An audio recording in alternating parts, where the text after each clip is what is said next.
खुलुमबाय बेयो बड'लेण्ड इंखं टेलिभिजन दिनै 10 सेप्तेम्बर 2024 समबारखालि सानसेनि बरादखौ नोंथांमोननि खाथियाव लाबोदों आं सदानन्द दैमारिया।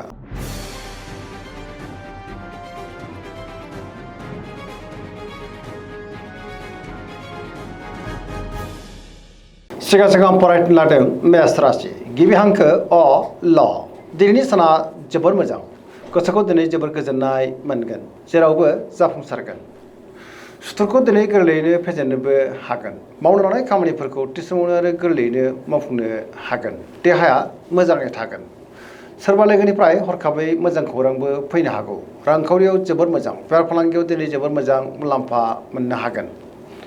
आयाबो बांनो हागौ सोरजोंबा बाख्नाय जानोबो हागौ न'खराव दिनै अनलायनाय फैगोन बहाबा थाङोब्ला दिनै जोबोर मोजां आरो मोजाङैनो हान्थिनोबो हागोन गोसोनि बोलोआ बांगोन गावनि गोसोनि साननायफोरखौ गुबुननो फोरमायनो हागोन समाजाव मान मोनगोन सेंग्रा सिख्लाफ्रा दिनै जोबोर खुसि जागोन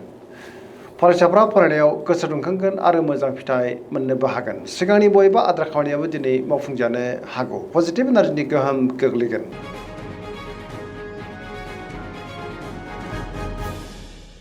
वृष राशि गिबि हांखो इ उ ब दिनैनि साना जोबोर मोजां गोदान खामानियाव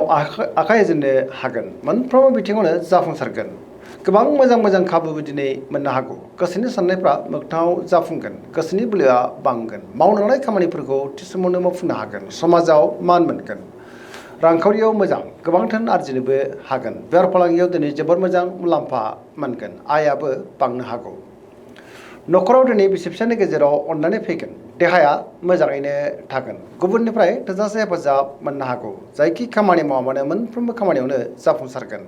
लोगोफोरनिफ्राय थोजासे अनसायनाय मोननोबो हागौ गासैनि साननायफ्रा दिनै मोगथाङाव जाफुंगोन पजिटिभ एनार्जिनि गोहोम गोग्लैगोन सेंग्रा सिख्लाफ्रा दिनै जोबोर खुसि जागोन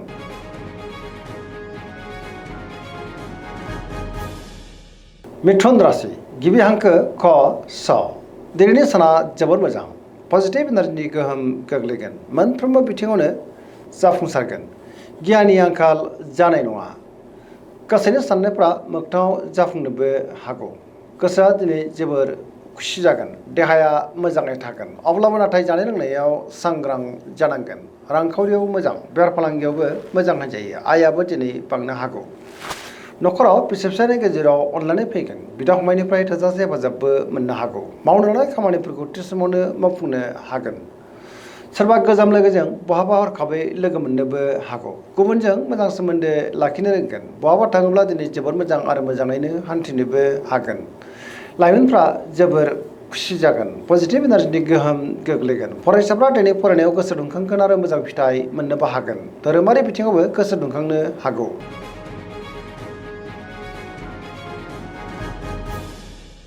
कर्कट राशि गिबि हांखो ड ह दिनैनि साना मोजां आरो गाज्रिनि गेजेरजों बाबेनलांगोन गोसोआव गोनो गोथो साननाय फैनोबो हागौ गुबुननि थाखाय नाङा फाङा जेंनायाव गोग्लैनांनो हागौ माबा नङा माबा मोनसे जेंनाजों मोगा मोगि जानांनोबो हागौ सोरबा लोगोजों एना एनिबो जानो हागौ गोसोनि साननायफ्रा दिनै देबर नांगोन नेगेटिभ एनार्जिनि गोहोम गोग्लैनोबो हागौ मावनो लानाय खामानिखौ मावफुंनो हायोब्लाबो माबा नङा माबा मोनसे गोरोन्थि मावफुंनो हागौ रांखावरियाव मोजां बेफार फालांगियावबो मोजां होनजायो न'खराव दिनै अनलायनाय फैगोन बिदा फंबायनिफ्राय थोजासे हेफाजाबबो मोननो हागौ देहाया मोजाङैनो थागोन सोरबा सुथुरनि गाज्रि नोजोर थानोबो हागौ सांग्रां जानाया गाहाम फरायसाफ्रा दिनै फरायनायाव गोसो दुंखांगोन आरो मोजां फिथाइ मोननोबो हागोन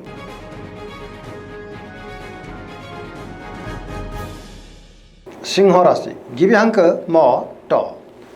दिनैनि साना जोबोर मोजां गोसोखौ दिनै जोबोर गोजोननाय मोनगोन पजिटिभ साननो रोंगोन गियाननि आंखाल जानाय नङा मावनो लानाय खामानिफोरखौ थि समावनो आरो गोरलैयैनो मावफुंनोबो हागोन सोरबा लोगोनिफ्राय थोजासे हेफाजाब मोननोबो हागौ बहानिफ्रायबा मोजां खौरांबो फैनो हागौ रांखावरियाव मोजां बेफार फालांगियाव मोजां होनजायो बहाबा दावबायनो खाबु मोननोबो हागौ गासैनि साननायफ्रा मोगथाङाव जाफुंगोन न'खराव दिनै अनलायनाय फैगोन समाजाव मान मोनगोन बयजोंबो गोरोबनो रोंगोन गुबुननि थाखाय दिनै गोबां मोजां खामानि मावनानै होनोबो हागोन गोसोआ जोबोर खुसि जागोन पजिटिभ एनार्जिनि गोहोम गोग्लैगोन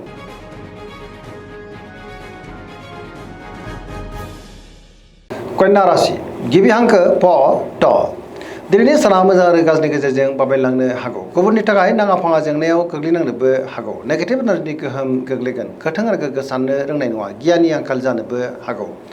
रांखावरियाव बारा मोजां नङा नाङा फाङा खरसाया बांनो हागौ बेफार फालांगियाव बारा मोजां नङा होनजायो देहाया मोजाङै थागोन न'खराव अनलायनाय फैगोन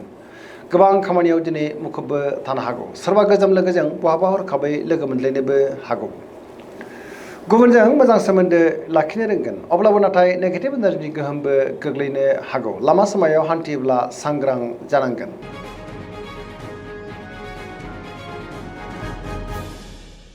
तुला राशि गिबि हांखो र ट दिनैनि साना जोबोर मोजां गोसोखौ दिनै जोबोर गोजोननाय मोनगोन गोबां मोजां खाबु दिनै मोननो हागौ मावनानै खामानिखौ थि समावनो मावफुंनो हागोन देहाया मोजाङै थागोन अब्लाबो नाथाय जानाय लोंनायाव सांग्रां जानांगोन रांखावरियाव मोजां बेफार फालांगियाव मोजां होनजायो न'खराव बिसि फिसायनि गेजेराव अननानै फैगोन समाजाव मान मोननो हागोन गुबुननि गोसोखौ गोरलैयैनो बोनोबो हागोन लोगोफोरनिफ्राय थोजासे हेफाजाबबो मोननो हागौ गोदान थांखि लानो रोंगोन सेंग्रा सिख्लाफोरनि गोसोआ दिनै जोबोर रमान्टिक जागोन आरो गावबा गावनि गोसोनि साननायफोरखौ फोरमायलायनोबो हागोन पजिटिभ एनार्जिनि गोहोम गोग्लैगोन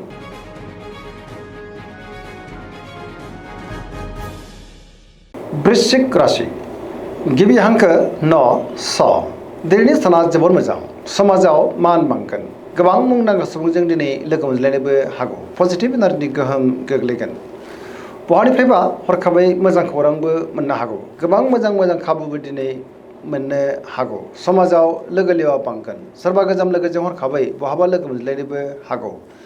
गोथों आरो गोग्गो साननो रोंगोन मावनो लानाय खामानिफोरखौ दिनै थि समावनो आरो गोरलैयैनो मावफुंनोबो हागोन गुबुननिफ्राय थोजासे हेफाजाबबो मोननो हागौ गोसोनि साननायफोरा दिनै मोगथाङाव जाफुंगोन गोसोआव बोलो बांगोन समाजाव दिनै मान मोननो हागोन न'खराव बिदा फंबायनिफ्राय थोजासे हेफाजाब मोननो हागौ रांखावरियाव मोजां अब्लाबो नाथाय खरसायाबो बांगोन बेफार फालांगियाव मोजां होनजायो देहाया दिनै मोजाङैनो थागोन गुबुननिफ्राय हेफाजाब मोननो हागोन फरायसाफ्रा दिनै फरायनायाव गोसो दुंखांगोन आरो मोजां फिथाइ मोनगोन लाइमोनफ्रा जोबोर रमान्टिक जागोन आरो गावबा गावनि गोसोनि साननायफोरखौ फोरमायलायनोबो हागोन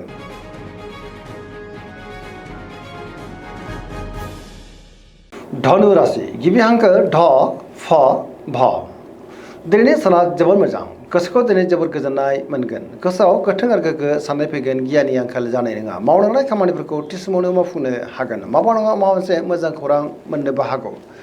गोसोनि साननायफ्रा दिनै मोगथाङाव जाफुंनो हागौ रांखावरियाव मोजां अब्लाबो नाथाय खरसाया बांनो हागौ बेफार फालांगियाव जोबोर मोजां मुलाम्फा मोनगोन गोबां मुंदांखा सुबुंजों दिनै लोगो मोनज्लायनो हागौ समाजाव मान मोनगोन देहाया दिनै मोजाङैनो थागोन रांखावरियाव मोजां बेफार फालांगियावबो मोजां होनजायो बिदा फंबायनिफ्राय थोजासे हेफाजाब मोननो हागौ लाइमोनफोरनि गोसोआ दिनै जोबोर रमान्टिक जागोन गावबा गावनि गोसोनि साननायफोरखौ फोरमायलायनोबो हागोन पजिटिभ एनार्जिनि गोहोम गोग्लैगोन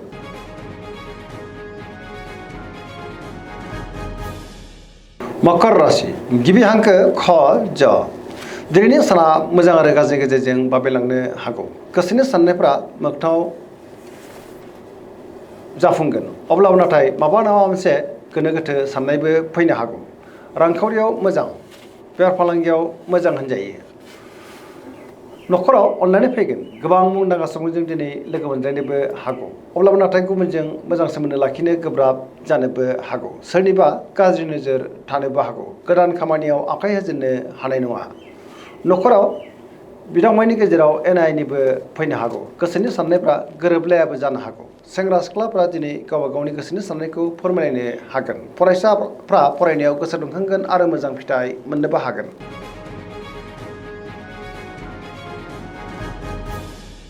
कुम्भ राशि गिबि हांखो ग स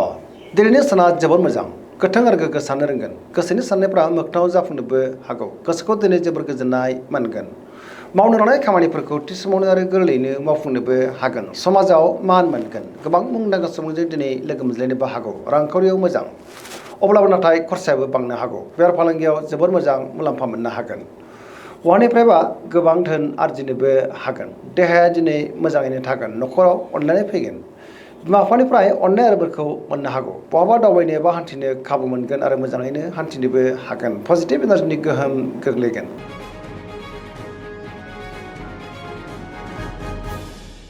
मीन राशि गिबि हांखो ड स दिनैनि साना मोजां आरो गाज्रिनि गेजेरजों बाबेलांनो हागौ गुबुननि थाखाय नाङा फाङा जेंनायाव गोग्लैनांनोबो हागौ